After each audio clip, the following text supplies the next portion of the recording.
Assalamu alaikum. I am Mohsin Akhtar from Snowman Publishers, and in this video we are going to talk about page number 69 of Knowledgeville English series. Look, this is page number 69, and here we can see an activity based on multiple intelligence theory.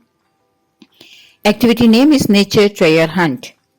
Objectives of this activity is enhance sensory observation and attention to detail, build critical thinking and categorization abilities, encourages teamwork and active listening during group discussions.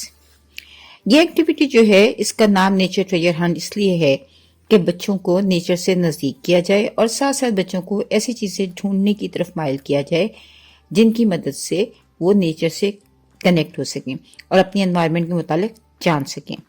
So objectives इसके हमने आपको बता दिए. Material जो आपको दरकार है उसके लिए एक छोटी सी बास्केट लीजिए और हर बच्चे के हाथ में या एक ग्रुप भी बना सकते हैं. आप ग्रुप बनाकर बच्चों को वो बास्केट दे दीजिए. मैग्नीफाइंग ग्लासेस अगर आप दे सकते हैं तो उनको दे दीजिए और उनको लिस्ट दीजिए कि जैसे लीव्स हैं, स्टोन्स हैं, फ्लावर्स हैं, वो कलेक्ट करें. बच्चों को बाहर ले जाइए.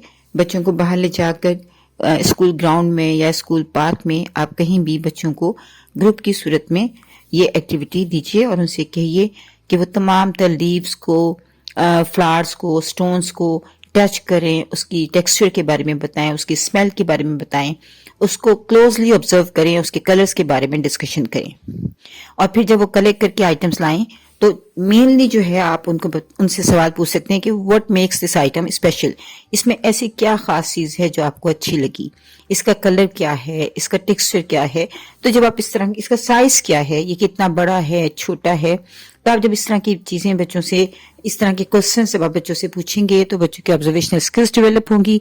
साथ साथ बच्चों की जो एक डिसीजन मेकिंग की स्किल है कि वो किसी चीज की डिस्क्रिप्शन दें और उसके बारे में फैसला करें, ये उनकी स्किल बहुत इम्प्रूव होती है. कॉन्फिडेंस बिल्डिंग में इस तरह की एक्टिविटीज उनकी बहुत हेल्प करती हैं. तो आप कोशिश कीजिए कि टाइम टू टाइम बच्चों के साथ ऐसी एक्टिविटी प्लान करें जो आउटडोर एक्टिविटी हो, जो कि उनको नेचर से रिलेट कर सके.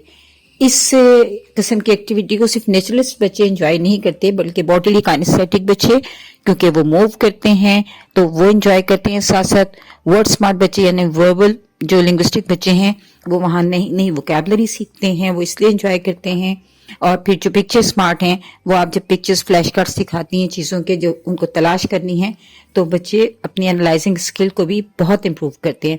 तो हम सब टीचर्स को चाहिए कि हम बच्चों के साथ वीक में या एटलीस्ट आफ्टर 15 डेज कोई भी एक आउटडोर एक्टिविटी प्लान करें ताकि उनकी ऑब्जर्वेशनल स्किल्स में, कैटेगराइजेशन की स्किल्स में, क्रिटिकल थिंकिंग की स्किल्स में इजाफा हो सके. शुक्रिया.